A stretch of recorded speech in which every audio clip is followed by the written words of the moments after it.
How to use the English prepositions from and since, which are the equivalent of mula. Mula. Mula has a final glottal stop, so as a single word, its correct pronunciation is mula. Mula. But if it's immediately followed by another word, it loses its final glottal stress. Mula is used to specify the starting point or origin of something. For example, mula sa Maynila. Mula sa Maynila, meaning from Manila. The word sa can be omitted in spoken Tagalog without changing the meaning. Mula Maynila, from Manila. Mula is also used to express the starting point in time, like mula kahapon. Mula kahapon, since yesterday. It is also used to indicate a starting point in an expression of limits. For example, mula 3 hanggang 5. Mula 3 hanggang 5. From 3 to 5. Mula is also used to indicate the place where something comes out of, like mula sa bag. Mula sa bag, meaning from the bag. Mula sa bulsa. Mula sa bulsa, from the pocket.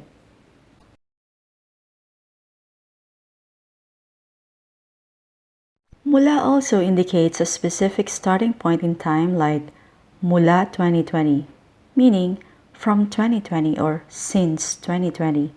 Mula 2020. Another example is mula alas 2. Mula alas 2. From 2 o'clock or since 2 o'clock. Mula also indicates the starting point in measuring something. For example, mula ngayon. Mula ngayon, meaning from now or from now on. Another example is mula pagkabata. Mula pagkabata, from childhood. Let's now study some Tagalog sentences with the preposition mula. Pinadalhan niya ako ng postcard mula sa Zurich. Pinadalhan niya ako ng postcard mula sa Zurich. Meaning, he sent me a postcard from Zurich. He sent me a postcard from Zurich. Siya ang kinatawan mula sa embahada ng Taiwan. Siya ang kinatawan mula sa embahada ng Taiwan. He's the representative from the Taiwanese embassy. He's the representative from the Taiwanese embassy.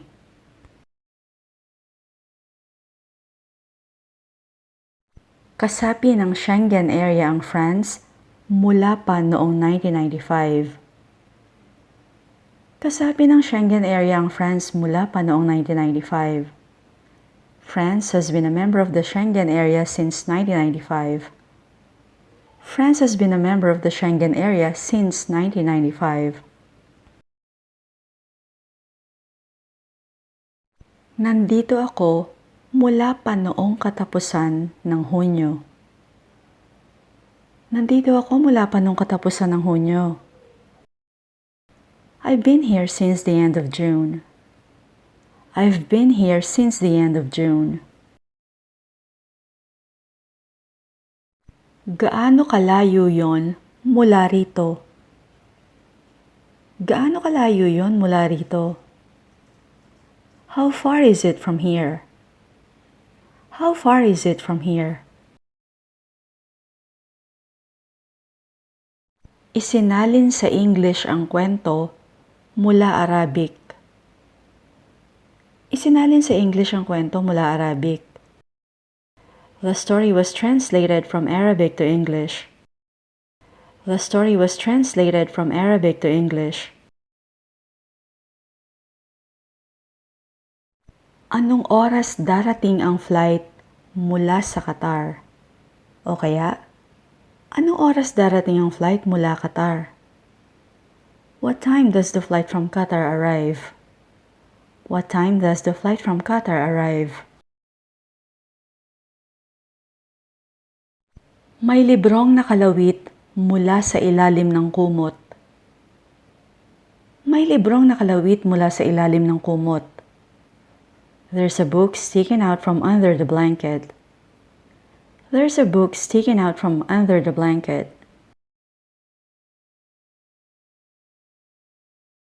Nagkaroon na siya ng 2 trabaho mula nang magtapos siya. Nagkaroon na siya ng 2 trabaho mula nang magtapos siya. He has had 2 jobs since he graduated. He has had 2 jobs since he graduated.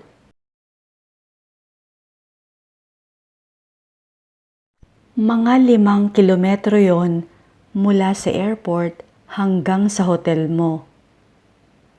Mga 5 kilometro yon mula sa airport hanggang sa hotel mo.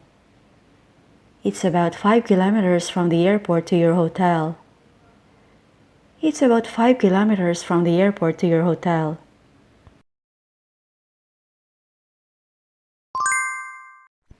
Karamihan sa mga tindahan ay bukas mula alas 10.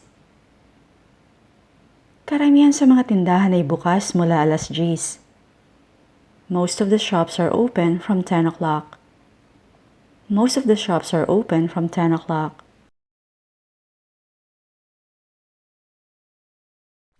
Nasa bahay ako mula alas 3.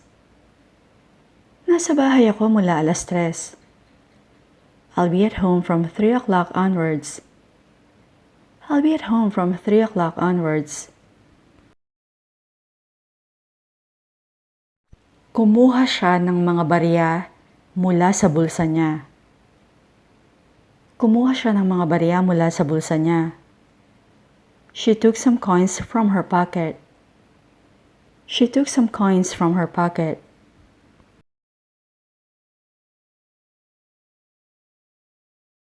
Naglakad ka lang ba talaga mula sa Jones Bridge?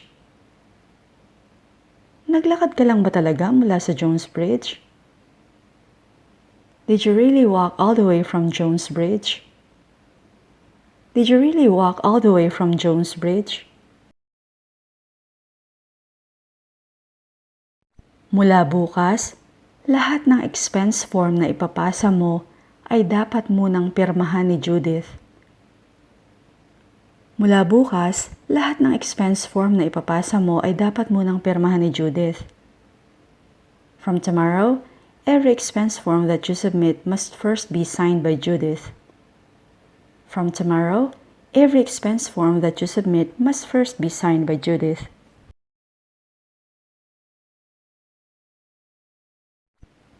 Tataas ng piso kada litro ang presyo ng gasolina mula bukas. Tataas ng piso kada litro ang presyo ng gasolina mula bukas. The price of gasoline will rise by 1 peso per liter from tomorrow. The price of gasoline will rise by 1 peso per liter from tomorrow.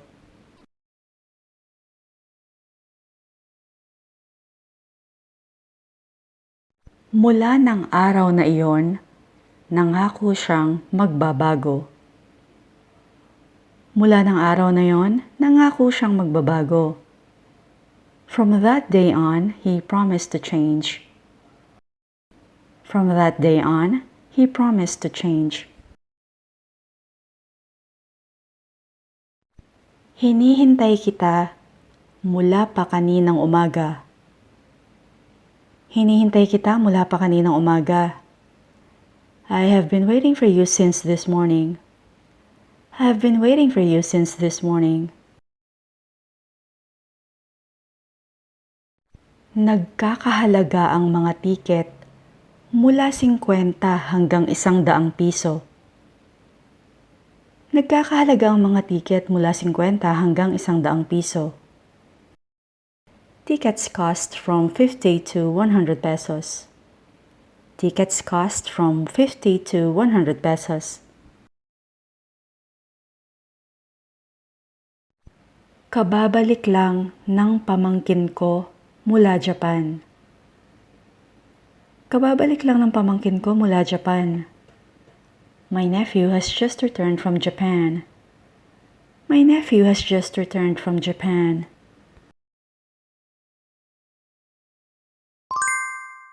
Hindi pa siya nakapagbibisekleta mula noong bata pa siya.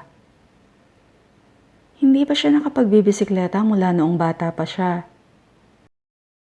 He hasn't ridden a bike since he was a boy. He hasn't ridden a bike since he was a boy.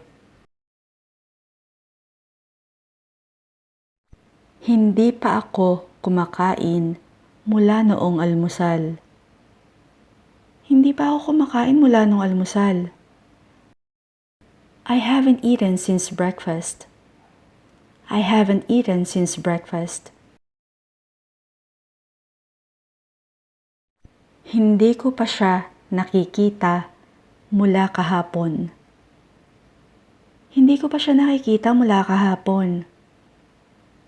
I haven't seen him since yesterday. I haven't seen him since yesterday. Maganda ang tanawin mula sa balkonahe. Maganda ang tanawin mula sa balkonahe.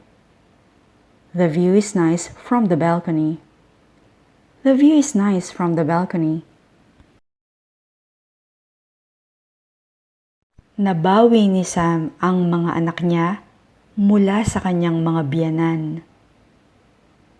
Nabawi ni Sam ang mga anak niya mula sa kanyang mga biyenan. Sam regained custody of his kids from his in-laws. Sam regained custody of his kids from his in-laws.